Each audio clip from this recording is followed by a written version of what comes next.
Syria में तख्ता पलट हो गया है। यहाँ विद्रोहियों का कब्जा हो गया है और उन्होंने राजधानी दमिश्क को अपने नियंत्रण में ले लिया है।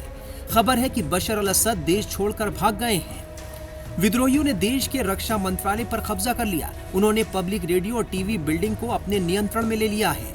रॉयटर्स न्यूज एजेंसी की रिपोर्ट के मुताबिक सीरियाई राष्ट्रपति बशर अल असद विमान में सवार होकर किसी अज्ञात स्थान के लिए रवाना हो गए। सेना से भी आत्मसमर्पण करने के लिए कहा गया है।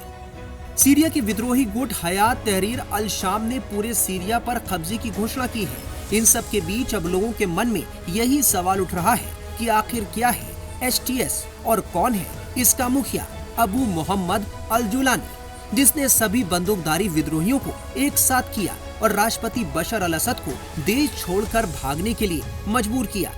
सीरिया में जिस विद्रोह गुट ने पूरे देश पर कब्जा जमाया है और राष्ट्रपति बशर अल असद को भागने के लिए मजबूर किया, उसका नाम हयात तहरीर अल शाम है। ये गुट लंबे वक्त से बशर अल असद सरकार के खिलाफ लड़ रहा था।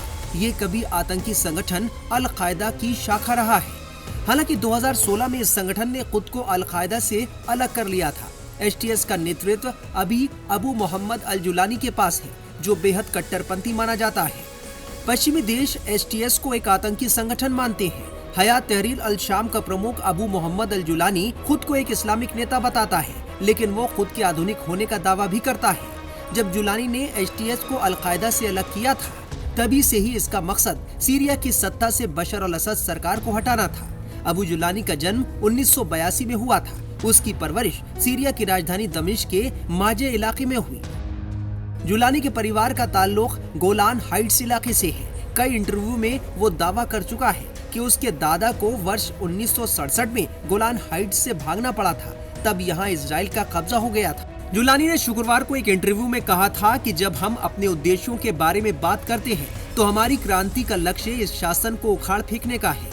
उस लक्ष्य के प्राप्त करने के लिए सभी उपलब्ध साधनों का उपयोग करना हमारा अधिकार है।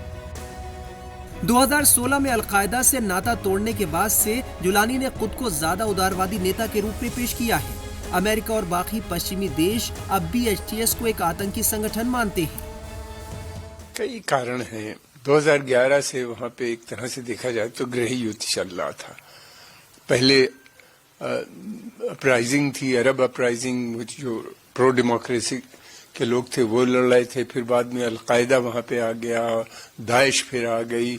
इन लोगों ने वहां पे खिलाफत कायम कर दी। वो कई साल रही, 2-3 साल। उसकी वजह से सब बर्बाद हो गया, इराक भी और सीरिया भी। फिर उसके अलावा ये भी था कि तब से इनका पूरा कंट्रोल तो था नहीं मुल्क के ऊपर।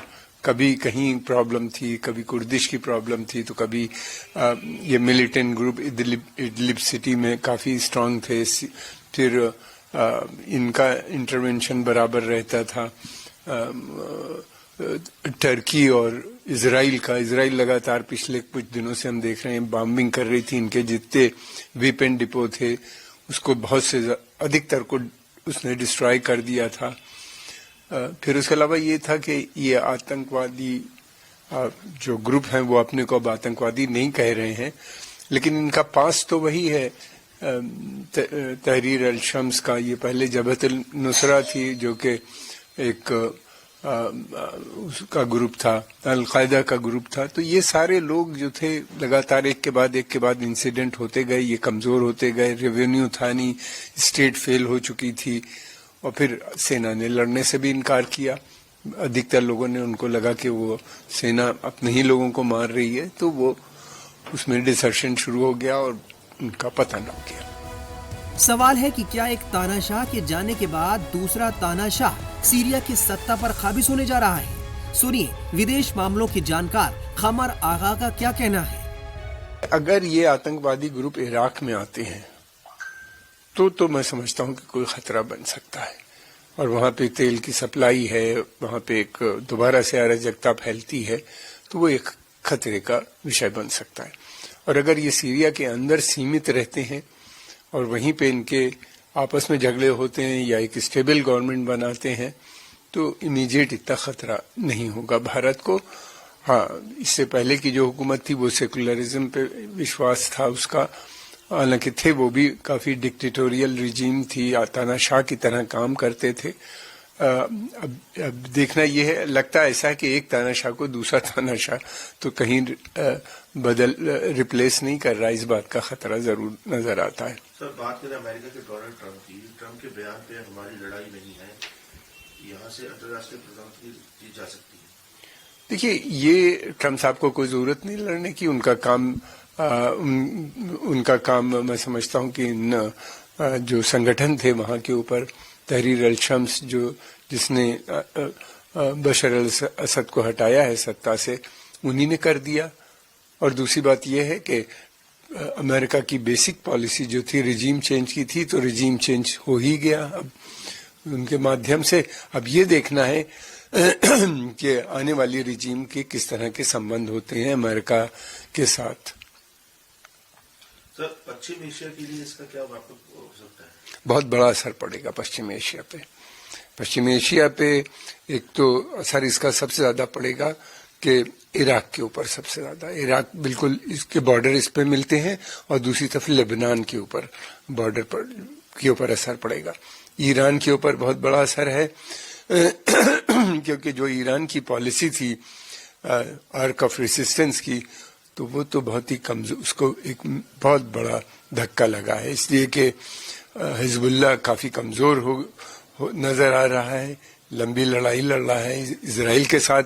अब उसकी सप्लाई सपोर्ट बेस भी कम हो जाएगा, क्योंकि बीच में सीरिया आ गया। पहले उनकी लगातार सप्लाई बनी रहती थी ईरान के साथ, ईरान वाया इराक। दूसरी बात ये भी है कि हिजबुल्लाह का कमजोर होना ये सीरिया के लिए और लेबनान के जो अपोजिशन ग्रुप है उनके लिए तो वो अच्छी बात वो लोग अच्छा समझते हैं मगर ईरान के लिए एक बड़ा सेटबैक नजर आता है। दरअसल विद्रोहियों के डर से राष्ट्रपति बशर अल असद देश छोड़कर भाग गए। खबर है कि राजधानी दमिश्क से निकलने के बाद उनका विमान रडार से गायब हो गया। विद्रोहियों की घेराबंदी के बाद राष्ट्रपति असद दमिश्क से विमान IL-760 से निकले थे। ऐसी खबर आ रही है कि जिस विमान से असद भाग रहे थे वो 500 मीटर ऊपर क्रैश हो गया। खबर यह है कि सीरियाई राष्ट्रपति का विमान उड़ान भरने की कुछ देर बाद ही रडार से गायब हो गया था। रडार से गायब होने के बाद उनका विमान एक हादसे में क्रैश हो गया। बता दें कि असद का परिवार पहले ही देश छोड़कर भाग चुका है। ऐसा दावा किया जा रहा है कि विद्रोहियों ने ही उनके विमान को निशाना बनाकर क्रैश किया। हालांकि हम इस खबर की पुष्टि नहीं करते।